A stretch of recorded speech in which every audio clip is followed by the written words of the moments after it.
Hey guys welcome back to my channel আমার আবার একটা নতুন ব্লগে তোমাদের সবাইকে জানাই স্বাগত। তো কেমন আছো তোমরা সবাই? আশা করছি ভালো আছো আর আমিও অনেক ভালো আছি। তো তোমাদেরকে আমি বলেছিলাম যে আমার একটা ভিডিওতে আমি তোমাদেরকে শেয়ার করব যে আমি দীঘা মন্দারমণি থেকে কি শপিং করেছি, কিন্তু একটু কাজের ব্যস্ততার মধ্যে সেটার ভিডিওটা শেয়ার করা হয়নি। যাই হোক, এবার এখন শেয়ার করে দিই, তোমরা ভিডিওটা কন্টিনিউ করতে থাকো।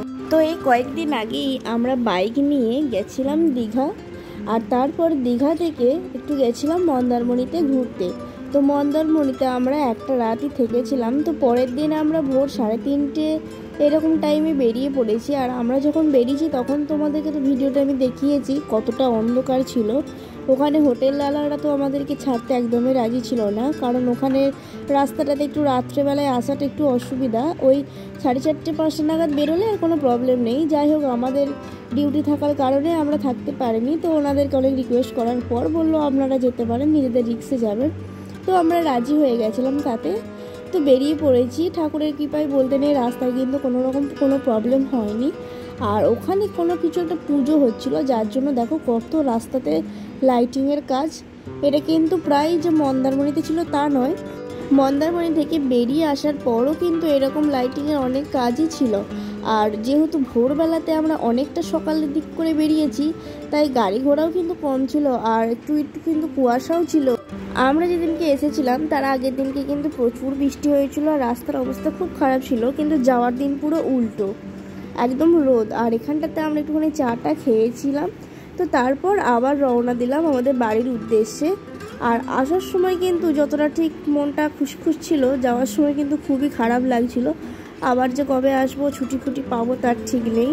তো যাই হোক, এসেছি যখন বাড়ি তো ফিরতেই হবে বলো। আর আমরা এবার এই টোল ট্যাক্সটা পেরোচ্ছি। যেহেতু আমরা বাইকে এসেছি তো আমাদের কিন্তু কোনো টোল দিতে হয় না। আর তোমরা মেমারি থেকে দীঘা বাইক নিয়ে কিভাবে আসবে তার পুরো ভিডিও কিন্তু আমার চ্যানেলে অলরেডি পাটে দেওয়া আছে, তোমরা কিন্তু দেখে নিতে পারো। আর দীঘা থেকে তোমরা কোন হোটেলে থাকবে বা মন্দারমণি গিয়ে কোন হোটেলে থাকবে সেই ভিডিও কিন্তু আমার চ্যানেলে দেওয়া আছে, কোথায় ঘুরবে সেগুলোও তোমরা দেখে নিতে পারো। আমরা যেহেতু অনেক ভোরবেলাতে বেরিয়েছি, তাই প্রচণ্ড পরিমাণে ঘুম পাচ্ছিল। আর সকালবেলায় এই মিষ্টি ঠান্ডা হাওয়াটা আর বাইকেতে চেপে মানে ঘুমটা যেন আরও জাঁকিয়ে বসছিল। তো যাই হোক, ঘুমটা তো কাটাতে হবে, কারণ যেহেতু বাইক ড্রাইভ করছি তো দুর্ঘটনা ঘটে যেতে পারে। সেই জন্য একটুখানি আমরা চা খাওয়ার জন্য দাঁড়ালাম। আর এটা হচ্ছে তোমার উলুবেড়িয়া। তো এখানে চাটা খেয়ে একটু বসবো, তো তারপর আমরা এখান থেকে বেরিয়ে যাব। আর কিন্তু কোথাও দাঁড়াবো না। আর বাইকে করে যেহেতু 300 কিলোমিটার পথ আমরা যাব, তো পাও কিন্তু ধরে যাচ্ছিলো, তাই একটু মাঝে সাঝে ব্রেক নেওয়াটাও দরকার ছিল। আমাদের কিন্তু এই বাইক জার্নিটা দারুণ ছিল। তোমরাও কিন্তু বাইকে করে দীঘা একবার এসো অ্যাডভেঞ্চারের জন্য। এরপর যদি আমি আবার সুযোগ পাই আমি কিন্তু আবারও আসবো। আর বাইক নিয়ে আসলে কি একটা সুবিধা বলো তো, তোমরা তোমাদের নিজেদের পছন্দ মতো জায়গায় পছন্দ মতো সময়ে ঘুরতে পারবে। তোমাদের কিন্তু কোনো টাইম নেই, কোনো সমস্যা হবে না। তারপরে হোটেল একটার বদলে 10টা হোটেল তোমরা খুঁজে দেখতে পারবে।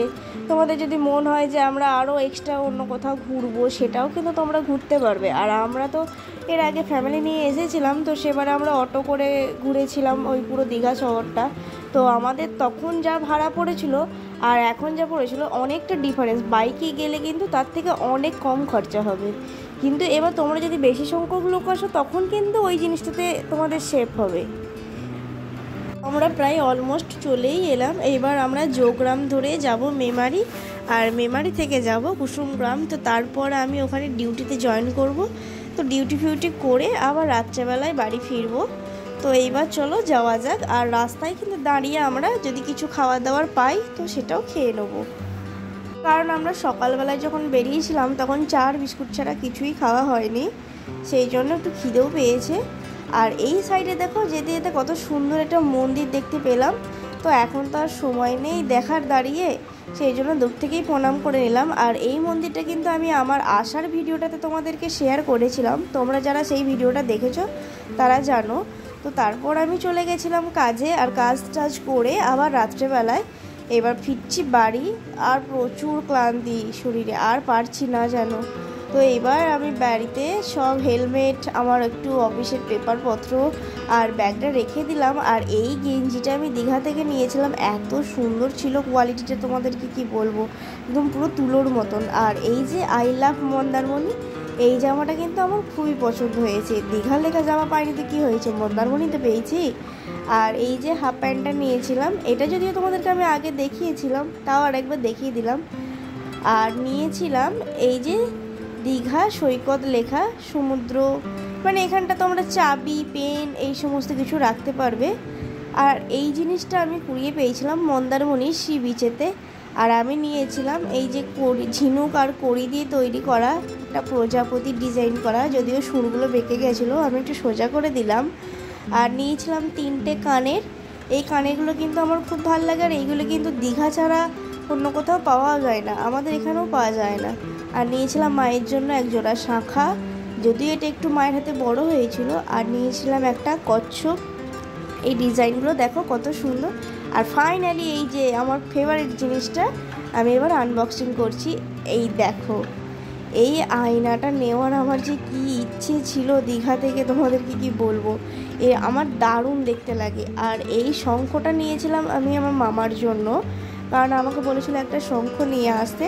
তো এই শঙ্খটা নিয়েছিলাম, এটার দাম কিন্তু বেশি নেয়নি, 150 টাকা নিয়েছিল।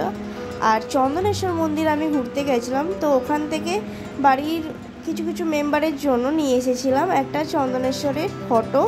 তো এখানে প্রায় 3টে বড় ফটো ছিল আর একটা ছোট ফটো ছিল, তো সেগুলো সবাইকে দিয়ে দেবো যার যার জন্য এনেছি। আর ভিডিওটা যদি ভালো লাগে চ্যানেলটাকে সাবস্ক্রাইব করে দিয়ে পাশে থেকো। বাই।